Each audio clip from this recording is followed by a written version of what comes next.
First of all ಅವತ್ತು ಕಿತ್ತೂರು ಉತ್ಸವದ ಬಗ್ಗೆ ಉತ್ಸವ ದಿನ ಏನು ಕೆಲವೊಂದಿಷ್ಟು ಜನ ಸಾಮಾಜಿಕ ಮಾಧ್ಯಮಗಳಲ್ಲಿ ಹೇಳ್ತಾ ಇದ್ದಾರೆ, ಅದು ಶುದ್ಧ ಕಪೋಲ ಕಲ್ಪಿತ ಸುಳ್ಳು. ನನಗೆ ಮತ್ತು ಉಪನಿರ್ದೇಶಕಿ ಶ್ರೀಮತಿ ವಿದ್ಯಾವತಿ ಭಜಂತ್ರಿಯವರಿಗೆ ವಾಗ್ವಾದ ಆಗಿರೋದು ಟೈಮಿನ ವಿಚಾರವಾಗಿ, ಕನ್ನಡಿಗ ವರ್ಸಸ್ ಹಿಂದಿ ಅಥವಾ ಇತರ ಯಾವುದೇ ಭಾಷೆಗಳ ಬಗ್ಗೆ ಅಲ್ಲ. ನೀವು ನಿಮ್ಮ ಹತ್ರ ಎಲ್ಲರ ಹತ್ರನೂ ಇನ್ವಿಟೇಷನ್ ಕಾರ್ಡ್ ಇದೆ, ಟೈಮ್ ತೆಗೆದು ನೋಡಿ. 9:00ವರೆಗೆ ಆ ಪ್ರೋಗ್ರಾಮ್ ಮುಗಿಬೇಕಾಗಿತ್ತು. ಅದ್ರ ಬಗ್ಗೆ ಆಲ್ರೆಡಿ ನಾವು ವಿದ್ಯಾರ್ಥಿಯವ್ರ ಹತ್ರ ಮಾತಾಡಿದ್ವಿ. ಅವರು 10:00ವರೆಗೆ ಕೊಡ್ತೀನಿ ಅಂತ ಹೇಳಿದರು. ಅವ್ರದ್ದು ಕೂಡ ಏನು ತಪ್ಪಿಲ್ಲ ಇದರಲ್ಲಿ, ನಾವು ಅವ್ರ ಬಗ್ಗೆ ಹೇಳ್ತಾ ಇಲ್ಲ. ಬಟ್ ನಾವು ಇಬ್ಬರು ಅಧಿಕಾರಿಗಳ ಬಗ್ಗೆ ಆಗಿರೋದನ್ನು ನೀವು ಅನವಶ್ಯಕವಾಗಿ ಕೆಲವೊಂದಿಷ್ಟು ಜನ ಕನ್ನಡಿಗ ವರ್ಸಸ್ ಅದರ್ ಲ್ಯಾಂಗ್ವೇಜ್ ಅಂತ ಮಾಡ್ತಾ ಇರೋದು ತಪ್ಪು. It was nothing about language, it was about timings. ನಮ್ಮ ಪೊಲೀಸರು 3 ದಿವಸದಿಂದ ಅಲ್ಲಿ ಕೆಲಸ ಮಾಡ್ತಾಯಿದ್ದಾರೆ. ನಮಗೆ ಆ ಕಾರ್ಯಕ್ರಮವನ್ನು ಇನ್ವಿಟೇಷನ್ ಪ್ರಕಾರ ಬೇಗ ಮುಗಿಸಿ ನಮ್ಮ ಪೊಲೀಸರಿಗೆ ಕಳಿಸ್ಬೇಕಾಗಿತ್ತು. ಅದ್ರ ಜೊತೆಗೆ ತಾವುಗಳು ನೋಡಿದ್ದೀರಿ, ಬಾಳು ಬೆಳಗುಂದಿ ಮತ್ತು ನಮ್ಮ ಹನುಮಂತ್ ಅವರ ಪ್ರೋಗ್ರಾಮ್ ಸಂದರ್ಭದಲ್ಲಿ ಸುಮಾರು ಜನಜಂಗುಳಿಯಾಗಿ ಹಿಂದುಗಡೆ ಇಲೆಕ್ಟ್ರಿಕಲ್ ಪೋಲ್ಗಳ ಮೇಲೆಲ್ಲ ಹತ್ತುತ್ತಾ ಅದ್ರ ಬಗ್ಗೆ ವೇದಿಕೆ ಮೇಲಿಂದ ಅನೌನ್ಸ್ ಕೂಡ ಮಾಡ್ತಾಯಿದ್ರು, ನೀವು ಇಳಿಯೋವರೆಗೂ ಅಲ್ಲಿ ನಾವು ಮಾಡಲ್ಲ ಹಾಗೆ ಹೀಗೆ ಅಂತ. ಪೊಲೀಸರು ಆಲ್ರೆಡಿ ಹರಸಾಹಸ ಪಡ್ತಾಯಿದ್ರು. ಹಾಗಾಗಿ ವೇಳೆ ಪ್ರಕಾರ ಬೇಗ ಮುಗಿಸಿ ಅಂತ ನಾವು ಹೇಳಿದ್ದೆ ಹೊರತು ಕನ್ನಡಿಗ ಅಂತ ಹೇಳಿ ಕನ್ನಡ ಲ್ಯಾಂಗ್ವೇಜ್ ಅಂತ ಹೇಳಿಬಿಟ್ಟು ಮಾಡುವಂಥ ಅವಶ್ಯಕತೆ ನಮಗೆ ಇಲ್ಲವೇ ಇಲ್ಲ. ಮತ್ತು ಒಬ್ಬ ಕನ್ನಡಿಗನಾಗಿ ನನಗೆ ಕನ್ನಡದ ಬಗ್ಗೆ ಸಂಪೂರ್ಣವಾಗಿ ಅಭಿಮಾನ ಇದೆ ಮತ್ತು ಯಾವಾಗಲೂ ಕೂಡ ಅದನ್ನು ಎತ್ತಿ ಹಿಡಿದಿದ್ದೀವಿ ಯಾವುದೇ ಸಂದರ್ಭದಲ್ಲೂ. ಸೊ ಅನವಶ್ಯಕವಾಗಿ ಇದನ್ನು ಲ್ಯಾಂಗ್ವೇಜ್ ಅಂತ ಹೇಳಿ ಭಾಷಾ ವಿಚಾರ ಅಂತ ತಂದು ಮಾಡ್ತಾ ಇರೋದು ಸರಿ ಅಲ್ಲ. ಇದು ಹೀಗೆ ಈಗ ನನಗೆ ನೀವು ಕೇಳಿದ್ದೀರಿ, ನಾನು ನನ್ನ ಸ್ಪಷ್ಟನೆಯನ್ನು ಕೂಡ ಕೊಟ್ಟಿದ್ದೀನಿ. ಇದ್ರ ಮೀರಿ ಬಿಟ್ಟು ಮತ್ತೆ ಅದು ಕನ್ನಡದ ವಿರುದ್ಧ ಈ ರೀತಿ ಮಾಡಿದ್ದಾರೆ ಅಂತ ಹೇಳಿದ್ರೆ ನಾನು ಕಾನೂನು ಪ್ರಕಾರ ಅಂದರೆ ವೈಯಕ್ತಿಕವಾಗಿ, ಇದು ಇಲಾಖೆ ವಿಚಾರ ಅಲ್ಲ, ವೈಯಕ್ತಿಕವಾಗಿ ನಾನು ಅವ್ರ ಮೇಲೆ ಮಾನನಷ್ಟ ಮೊಕದ್ದಮೆಯನ್ನು ನಾನು ಹೂಡಬೇಕಾಗುತ್ತೆ. ಸರಿಗ ಕಲಾವಿದರಂದ್ರೆ ಎಲ್ಲರೂ ಒಂದೇ. ಕಿತ್ತೂರು ಉತ್ಸವ ಅಂತಂದರೆ ದೇಶ ರಾಷ್ಟ್ರೀಯ ಮಟ್ಟದಲ್ಲಿ ಅದನ್ನು ಸದ್ದು ಮಾಡಬೇಕು ಅನ್ನುವಂಥ ನಿಟ್ಟಿನಲ್ಲಿ ಒಂದು ಕಡೆ ಒತ್ತಾಯ ಕೇಳಿಬರುತ್ತೆ. ಇನ್ನೊಂದು ಕಡೆ ಈ ರೀತಿ ಹೊರಗಡೆಯಿಂದ ಕಲಾವಿದರನ್ನ ಕರೆಸಿದಾಗ ಅಲ್ಲಿ ಕನ್ನಡ ಮರಾಠಿ ಕನ್ನಡ ಹಿಂದಿಯನ್ನು ಮಿಕ್ಸ್ ಮಾಡಲಾಗುತ್ತೆ. ಸೊ ಎರಡೂ ದ್ವಂದ್ವ ನೀತಿ. ತಾವು ಕರೆಕ್ಟಾಗಿ ಹೇಳಿದಿರಿ.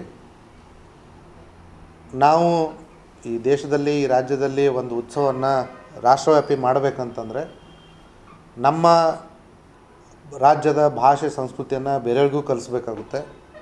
ಬೇರೆಯವರ ಭಾಷೆ ಸಂಸ್ಕೃತಿಯನ್ನು ನಾವು ಕೂಡ ತಿಳ್ಕೊಳ್ಬೇಕಾಗುತ್ತೆ.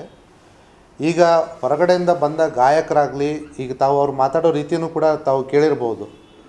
ಅವರು ನಾನು ಇದೇ ಮೊದಲ ಬಾರಿಗೆ ಬಂದಿದ್ದೇನೆ, ಈ ರೀತಿ ನಮ್ಮ ಕಿತ್ತೂರು ಚೆನ್ನಮ್ಮ ರಾಣಿ ಬಗ್ಗೆ ತಿಳ್ಕೊಂಡು ನನಗೆ ತುಂಬ ಖುಷಿ ಮತ್ತು ಅಭಿಮಾನ ಆಯಿತು ಅಂತ ಹೇಳಿ ಹೋದರು. ಅವರು ಆಡಿರ್ತಕ್ಕಂಥ ಮಾತು ಅದು ಬರೀ ಕಿತ್ತೂರು ಅಥವಾ ನಮ್ಮ ಕರ್ನಾಟಕ ರಾಜ್ಯದಲ್ಲಿ ಪ್ರಸಾರವಾಗುವಂಥದ್ದಲ್ಲ, ಅದು ಬೇರೆ ರಾಜ್ಯಗಳಲ್ಲೂ ಕೂಡ ರಾಷ್ಟ್ರೀಯ ಮಟ್ಟದಲ್ಲಿ ಪ್ರಸಾರವಾಗುವಂಥದ್ದು. ಸೊ ನಮ್ಮ ನಾಡು ನುಡಿ ಎಲ್ಲ ಬೇರೆ ಕಡೆ ಪ್ರಚಾರ ಆಗಬೇಕಂತಂದರೆ ಇವರೆಲ್ಲ ನಮ್ಮ ಸಾಂಸ್ಕೃತಿಕ ರಾಯಭಾರಿಗಳು, ಈ ಹೊರಗಡೆಯಿಂದ ಬಂದಂಥವರು. ಇಲ್ಲಿ ಭಾಷೆ ಇದ್ರ ಮೇಲೆ ಮಾಡಿರ್ತಕ್ಕಂಥದ್ದಲ್ಲ. ಇವರೆಲ್ಲ ಒಬ್ಬ ಕಲಾವಿದ. ಈಗ ನಾಳೆ ನಮ್ಮ ವಿಜಯ್ ಪ್ರಕಾಶ್ ಅವರು ಕೂಡ ಹೊರಗಡೆ ಹೋಗಿ ತಮ್ಮ ಹಾಡುಗಳನ್ನ ಹಾಡ್ತಾಯಿರ್ತಾರೆ. ಅವರು ಕನ್ನಡಿಗ ಅಂತ ಬೇರೆಯವರು ಓಡಿಸ್ಲಿಕ್ಕೆ ಆಗುತ್ತಾ? ಅದು ಸರಿಯಾಗಲ್ಲ. ಅದೇ ರೀತಿ ನಾವು ಎಲ್ರಿಗೂ ಕೂಡ ಗೌರವ ಕೊಡಬೇಕಾಗುತ್ತೆ. ಮತ್ತು ನಮ್ಮ ಉತ್ಸವನ ನಾವು ರಾಷ್ಟ್ರವ್ಯಾಪಿ ಮಾಡ್ತೀವಿ ಅಂತಂದರೆ ಹೊರಗಿನವ್ರನ್ನ ಕರೆಸ್ಬೇಕಾಗುತ್ತೆ, ಅವರಿಗೆ ಸನ್ಮಾನ ಕೂಡ ಮಾಡಬೇಕಾಗುತ್ತೆ, ನಮ್ಮ ಭಾಷೆ ಸಂಸ್ಕೃತಿ ಬಗ್ಗೆ ಅವರಿಗೆ ತಿಳಿ ಕೂಡ ಹೇಳಬೇಕಾಗುತ್ತೆ. ಇದ್ರ ಜೊತೆಗೆ ನಮ್ಮ ರಾಜ್ಯದಲ್ಲಿಯೇ ಈಗ ದಸರಾ ಉತ್ಸವ ಆಗಿರ್ಬೋದು, ಹಂಪಿ ಉತ್ಸವ ಆಗಿರ್ಬೋದು, ತಾವೆಲ್ಲ ಕಡೆ ನೋಡಿದ್ದೀರಿ. ಅವೆಲ್ಲ ಈಗ ಆಲ್ರೆಡಿ ರಾಷ್ಟ್ರೀಯ ಮಟ್ಟದಲ್ಲಿ ಹೆಸರು ಗಳಿಸಿದಂತೆ. ಅಲ್ಲೂ ಕೂಡ ಏನು ಈ ರೀತಿ ಬೇರೆ ಭಾಷೆಯ ಕಲಾವಿದರನ್ನ ಕರೆಸಿ ಅವ್ರ ಕಡೆಯಿಂದ ಪರ್ಫಾರ್ಮೆನ್ಸ್ ಮಾಡಿಸಿರ್ತಕ್ಕಂಥ ತಾವು ನೋಡಿದ್ದೀರಿ. ಸೊ ಹಾಗಾಗಿ ನಾವು ನಮ್ಮ ಕಿತ್ತೂರನ್ನು ನಾವು ಮತ್ತಷ್ಟು ಉಳಿಸಿ ಬೆಳೆಸಿಬೇಕು ಅಂತಂದರೆ ನಾವು ಎಲ್ಲ ಭಾಷೆಯ ಕಲಾವಿದರಿಗೆ ನಾವು ಆಹ್ವಾನ ನೀಡಬೇಕಾಗುತ್ತೆ, ಅವರಿಗೆ ಇಲ್ಲಿ ಪರ್ಫಾರ್ಮೆನ್ಸ್ ನೀಡಲಿಕ್ಕೆ ಅವಕಾಶ ಕೊಡಬೇಕಾಗುತ್ತೆ. ಇಲ್ಲಿ ಆಗಿದ್ದು ಇಡೀ 3 ದಿವಸದ ಪ್ರೋಗ್ರಾಮಲ್ಲಿ ಬೇರೆ ಭಾಷೆ ಅಂತ ಆಗಿರೋದು ಒಬ್ಬರೇ ಕಲಾವಿದರು. ಉಳಿದ 3 ದಿವಸಗಳಲ್ಲಿ ಎಲ್ಲ ಕಲಾವಿದರು ನಮ್ಮ ಕನ್ನಡಿಗರೇ ಇದ್ದರು. ಅದರಲ್ಲೂ ವಿಶೇಷವಾಗಿ ನಮ್ಮ ಸ್ಥಳೀಯ ಕಲಾವಿದರೇ ಆಗಿದ್ದರು. ಹೊರಗಡೆಯಿಂದ ಬಂದಂಥವ್ರು ಅಂದರೆ ಯಾರು? ಜಿಲ್ಲೆಯಿಂದ ಹೊರಗಡೆಯಿಂದ ಬಂದಂಥವ್ರು ನನಗೆ ಗೊತ್ತಿರೋ ಪ್ರಕಾರ ಕೇವಲ 2-3 ಜನ ಅಷ್ಟೇ. ಸೊ ಅದನ್ನು ಇಟ್ಕೊಂಡ್ಬಿಟ್ಟು ನಾವು ಹೊರಗಡೆಯವರು ಒಳಗಡೆಯವರು ಅಂತ ಹೇಳಿಬಿಟ್ಟು ಮಾತಾಡೋದು ತಪ್ಪಾಗುತ್ತೆ. ಕಲಾವಿದರು ಎಲ್ಲರೂ ಒಬ್ಬರೇ, ಅವರು ಸಾಂಸ್ಕೃತಿಕ ರಾಯಭಾರಿಗಳು, ಅವರಿಗೆ ನಾವು ಗೌರವ ಕೊಡಬೇಕಾದ ಅವಶ್ಯಕತೆ ಇದೆ. ಸರ್, ಈಗ ಅಧಿಕಾರಿಗಳು ಒಂದು ಕಾರ್ಯಕ್ರಮ ಅಂದಮೇಲೆ ಅಸ್ತವ್ಯಸ್ತ ಹೆಚ್ಚು ಕಡಿಮೆ ಇರುವಂಥದ್ದೇನೆ. ಆದರೆ ಇದನ್ನ ಎಲ್ಲೋ ಒಂದು ಕಡೆ ಕೆಲವೊಂದಿಷ್ಟು ಜನರು ಈ ಭಾಷೆ ವಿಚಾರಕ್ಕೆ ತಳಕ್ಕೆ ಹಾಕಿ ಅದನ್ನ ಅದೇ ಅದು ತುಂಬ ಖೇದಕರ ವಿಚಾರ. ಯಾವ ವಿಚಾರಕ್ಕೆ ಇಟ್ಕೊಂಡ್ಬಿಟ್ಟು ಈ ರೀತಿ ಒಬ್ಬ ಕನ್ನಡಿಗ ಆಫೀಸರ್ ಮೇಲೆ ಆ್ಯಂಟಿ ಕನ್ನಡಿಗ ಅಂತ ಹೇಳ್ತಾ ಇದ್ದಾರೆ, ನನಗೆ ಅರ್ಥ ಆಗ್ತಾ ಇಲ್ಲ. ನಮ್ಮ ಯಾವುದೇ ಒಂದು ಕಾರ್ಯಕ್ರಮಗಳಲ್ಲಿರ್ಬೋದು, ನೀವು ನೋಡಿರ್ತೀರಿ, ನಾವು ಕನ್ನಡಕ್ಕೆ ಯಾವಾಗಲೂ ಕೂಡ ಒತ್ತನ್ನು ಕೊಟ್ಟಿದ್ದೀವಿ, ಮನ್ನಣೆಯನ್ನು ಕೊಟ್ಟಿದ್ದೀವಿ, ಕೊಡ್ತಾನೂ ಇರ್ತೀವಿ. ಅದು ನಮ್ಮ ಕರ್ತವ್ಯ ಕೂಡ ಹೌದು, ಅದು ನಮ್ಮ ಹೆಮ್ಮೆ ಕೂಡ ಹೌದು. ಸೊ ಅದೇ ಈಗಾಗಲೇ ನಾನು ಹೇಳಿದಾಗೆ ಅದನ್ನು ಅನವಶ್ಯಕವಾಗಿ ಭಾಷೆ ಮೇಲೆ ತಂದು ಎತ್ತಿ ಕಟ್ತಾ ಇರೋದು ತುಂಬ ಖೇದಕರ ವಿಚಾರ.